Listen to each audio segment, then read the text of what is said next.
Welcome to the Two Blokes Chatting radio show on 94.7 The Pulse.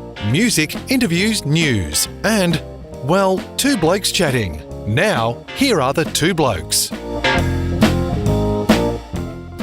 And all I can say is there's a big, big sound from the west of the town. It's the sound of the mighty Giants. It is indeed, Neil Butler, very well put. And the man who is at the helm of the GDFL version of the mighty Giants, Mitch Wight, good morning to you. Morning, Rob. Thank you very much for coming on. You are GDFL coach number 11 that we've spoken to this season. And we're building up to the best, you understand. We're building up, yeah, building up. The previous 10 have all spoken with great enthusiasm and excitement about what's happening at their club. There's been new recruits. The place is up and about after a pretty dismal 2020 due to COVID. Is the story any different at Geelong West? I think we're in the same basket as everyone else. We're obviously just excited that we get the chance to play footy again. We're very keen to get out there last year with the number of recruits jumping on board, but obviously wasn't to be. But I think, with everyone sitting out for a year, the excitement especially builds, and I think the league as a whole is going to especially improve. So I can certainly understand the excitement coming out of all the clubs at the moment. Since you guys have adopted the Giants name, that was about when you yourself arrived at the club. Before that, the old Blue West Cheetahs were, well, not so much a laughing stock, because I think the club was highly respected and people enjoyed going there, but the major reason was it was usually a pretty easy 4 points. Things have turned around quickly. You've had a taste of finals. In 2018, probably injuries cost you a serious opportunity in 2019. But what have you brought into the club that you're confident will make you stronger? Yeah, so I guess, like you mentioned there, 2019, we probably got a little bit complacent with our recruiting. The recruits that we brought in were very experienced, and I guess the timing that we brought them in, we thought that, after making the finals the year before, that we would have a really good year, but injury certainly didn't help in that side of it, but I think we just got a little bit complacent. So, yeah, as you mentioned, definitely had to go out and recruit some more experience. So there's a fair Ocean Grove contingent that have had a taste of finals experience, all very experienced. I think there's 3 captains in that that have come in. So they just help us with that on-field leadership, which we certainly lacked a little bit. As you mentioned, the old Blue West days, it's the last 5 or so years has sort of been about changing the culture to work towards a winning culture, and I think we're certainly going down that path now. How's the model working with the GFL Giants? I know you were sharing facilities and even sharing the training track for a brief period where Neil and I were out one Thursday night, both clubs Thursday night at the Western Oval, and soon to be a new look Western Oval. How is that little model functioning now? Yeah, it's great. I guess we see ourselves as, the biggest club in Geelong now. I think we've got 800 playing members across, women's football, men's football, netball. So it's fantastic that on a Thursday night you can have 100 players on the track. I guess we train earlier than the GFL, and then to hang around afterwards. As you mentioned, the new facility to come about as well. It's going to be an exciting place to be around on a Thursday night with 200 players plus supporters around there. It's working really well, and we're starting to see that transition between the two teams where guys want to test themselves at a higher level can go up to the GFL and still stay at the same club with all their mates that they've previously played with. Or likewise, if the players are reaching the back end of their career and don't have the commitment that they can make at GFL level, they're able to still stay at the same club and still play in a different standard.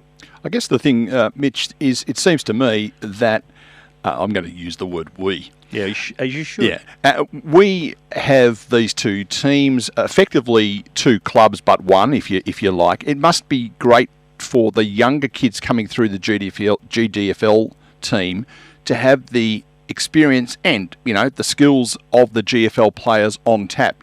Thompson can't do that with another GFL club.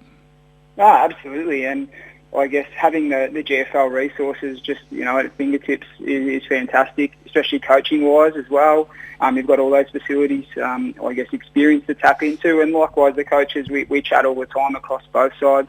We talk about different drills, different structures, and to be able to have that sort of resource both in the GFL and GDFL to bounce off each other, it certainly helps to build the one club culture that we're working towards. your personal coaching journey, Mitch, co-coach with Andrew Clark, now doing it in your own right. What have you got structured up around you to make sure that the bench is going to run pretty smoothly and you can attend to getting a kick as well? Yeah, well, I'm lucky. I've hung the boots up, so I don't have to worry too much about getting a kick anymore. Well, congratulations on the end of a fine career. I thought you were going around again.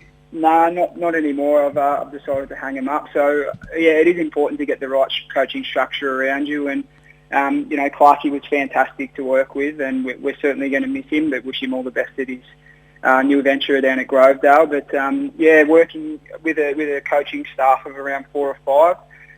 So Aaron O'Callaghan and Justin Carey will be playing assistant coaches. They've both got massive experience and, people that I can bounce ideas off that can certainly give me feedback quarter time, half time about what's going on the ground. And then off field we've got Trav Gavin and Sam Fairway to bounce ideas off as well. So Sam will be our runner as well as assistant coach, and Trav Gavin will look after our forward line, but it will basically be my right-hand man all year. So we've got you recorded on radio saying that you've given it away. Are we ever going to get to see the old, number 78 jump it, dust it off one day to run around in the twos? Nah, not a chance. I've now had 8 ankle surgeries, so I've decided it's not worth it for me anymore. But I'd love to. I wish I could play again, or I'd certainly get the itch at training. And there's times I've jumped in a drill, but just the way I pull up after training, I just can't think I'll be able to get through a full game at this stage. So yeah, it's not worth wanting to have a run around again. I heard at this stage then, Rob, make a note of that. At this stage. Tell the good folks out there, probably more than any other club in Geelong, out of the 30-odd clubs that there are at the 3 levels, the most exciting physical development that we've seen is what's gone on at West Oval in terms of the new facilities and stuff. Tell us a bit about those and what impact that's having on the team. Yeah, I guess to be able to walk new recruits or even new players through the facility that we're going to have as part of our club is definitely probably one of the most exciting things that's going to come about in 2021. So a lot of people have read about the $11 million facility that's going on to make it a regional facility around Geelong. Essentially, they're wanting to make that, I guess, the premier location outside of Skilled Stadium in Geelong. So, yeah, we're talking AFL standard change rooms for the home teams, away teams, medical rooms in each rooms, meeting rooms, a function room up top that can seat 300 people with a deck above that is going to be a great place to watch football. It's fantastic that it's been long overdue. I've been at the club since I was 5 years old, and it was certainly getting a little bit run down. So to have those facilities to, allow our players to get the best out of themselves while they're there, but number 2, to bring new recruits in and show them that this is a club that they can be a part of. It's certainly a draw card for potential recruits, but especially for our own players to want to stay and be part of what we're building. The facilities incorporating some women's facilities as well? Certainly is, yeah. So they're unisex change rooms. Certainly, I guess the target in that as well is probably the AFLW or the FLW, the Geelong Falcons, so that they certainly need to cater for all different areas of the sporting facilities in Geelong. So, it's fantastic. I haven't got to walk through the finished product yet, but I'm looking forward to doing that over the next couple of weeks once it's handed over. Mitch, just the demographic of the western suburbs now, there was a period of time where West were producing a massive number of young quality players coming through the system, and then there was a change as those same families were living in the same houses and not as many children around. You seem to have access to a few more juniors now, but what you're also doing has been really strong in women's footy and women's cricket in that region. What's the numbers like for younger people coming into this club? Yeah, I think for the first time we're seeing that this year. Just the sheer amount of probably 20 to 21-year-olds that now sit on our list. We're probably talking in the 20s alone just in the GDFL.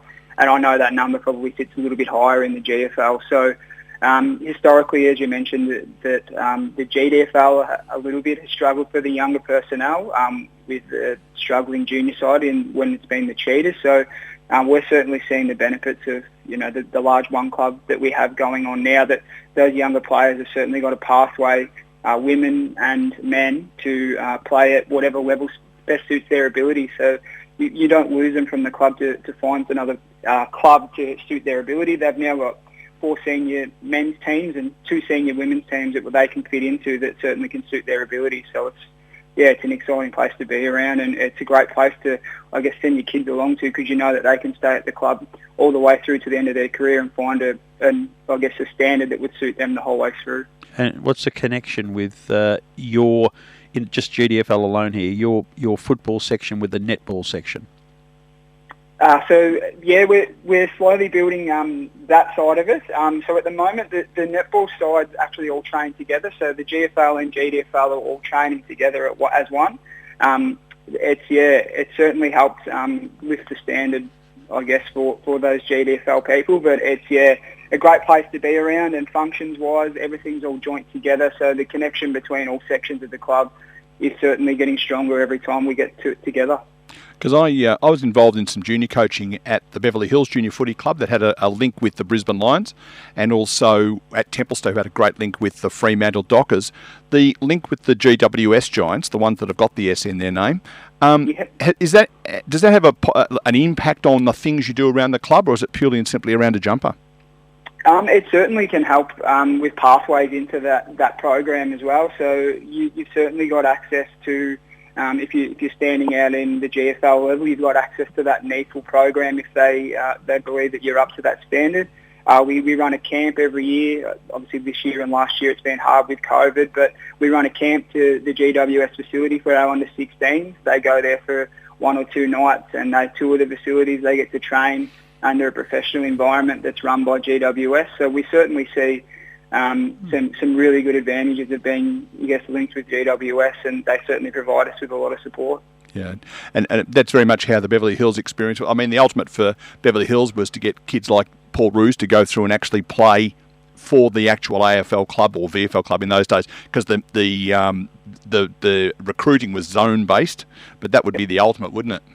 Yeah, absolutely. Well, we've seen Cam Fleeton this year get drafted to GWS. He was a Geelong West junior. So, there's certainly pathways there for players to access, I guess, the extra step up if they can make that NEFL standard. There's definitely connections there that they can tap into, and coaching resources that we can, access if we need to.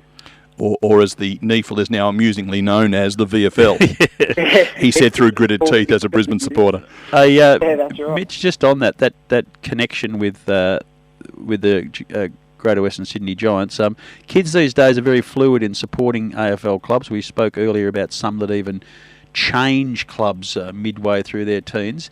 Is the fact that you've got young people dressed in those colours around Geelong, are they making an attachment to the Sydney-based AFL side? I'm sure they certainly are. I guess running around in the same jumper that, Callum Ward and Toby Green are running around in on a Saturday is certainly going to build that connection that you would with watching those sort of players. But I know that we do get access to going to the AFL games as part of our alliance with GWS. So I'm sure that it's certainly helping with the younger brigade coming through, that they would be supporting GWS. And it's definitely something that I guess the junior guys would love watching on a Saturday, watching a team run around the same colours on the TV screen that they run around with on a Friday night or Saturday morning. Yeah, good stuff. Hey, best wishes, mate. Looking forward to meeting you in person at some stage, and certainly be in touch covering off during the season on your games. I know that you're one of those teams outside of the 5 from 2019 who will be bashing down that door, but there's a lot of them. It's going to be a very tight comp, and good luck to you personally in your new venture as a non-playing coach, but definitely to your club. Best wishes both on the netball court and football ground for 2021. Fantastic. Thanks for having me on, guys. And he might have lied about me being a paid-up member, but that'll happen over the next couple of days. I'll look out for that membership to go through.